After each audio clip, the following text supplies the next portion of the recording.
சமயத்தில் ஹூத் நபி அவர்கள் தமது மக்களை நோக்கி, மக்களே, அல்லாஹ்வை வழிபடுங்கள், அவரைத் தவிர உங்களுக்கு வேறு இறைவன் இல்லை என்று கூறினார். அவர் மக்கள் ஒரே இறைவனை நம்புமாறு அழைத்து அநீதியையும் பெருமையையும் விட்டுவிட்டு பணிவுடன் வாழுமாறு அறிவுறுத்தினார். ஆனால் ஆத் மக்கள் அவரின் வார்த்தைகளை கேட்காமல் அவரை பைத்தியக்காரர் என்று இகழ்ந்தனர். அல்லாஹ் அவர்களுக்கு எச்சரிக்கையாக 3 ஆண்டுகள் மழையின்றி வறட்சியை கொடுத்தான். ஆனாலும் அவர்கள் மனம் மாறவில்லை. இறுதியில் அல்லாஹ் அவர்கள் மேல் மிக கொந்தளிக்கும் புயலை அனுப்பினான்.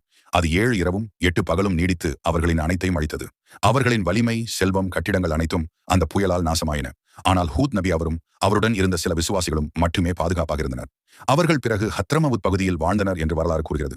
அல்லாஹ் அளித்த வலிமை, அறிவு, செல்வம் ஆகியவை அல்லாஹ்வை மறக்கவும் பெருமைப்படவும் அல்ல, மாறாக அல்லாஹ்வின் அருளை உணர்ந்து நன்றியுடன் வாழவும் வேண்டும் என்பதை கற்பிக்கிறது. ஆத் மக்கள் தங்கள் வலிமையைக் கண்டு பெருமைப்பட்டார்கள். ஆனால் இறைவனின் சக்தியை மறந்தார்கள். அதன் விளைவாக அவர்கள் அழிந்து விட்டார்கள். இதன் மூலம் நாம் உணர வேண்டியது, எந்த மனிதனும் எவ்வளவு வலிமையானவராக இருந்தாலும் இறைவனின் முன்னிலையில் ஒன்றுமில்லை. எனவே அல்லாஹ்விற்கு நன்றியுடனும் பணிவுடனும் வாழ்ந்து சொர்க்கத்திற்கு செல்வோமாக.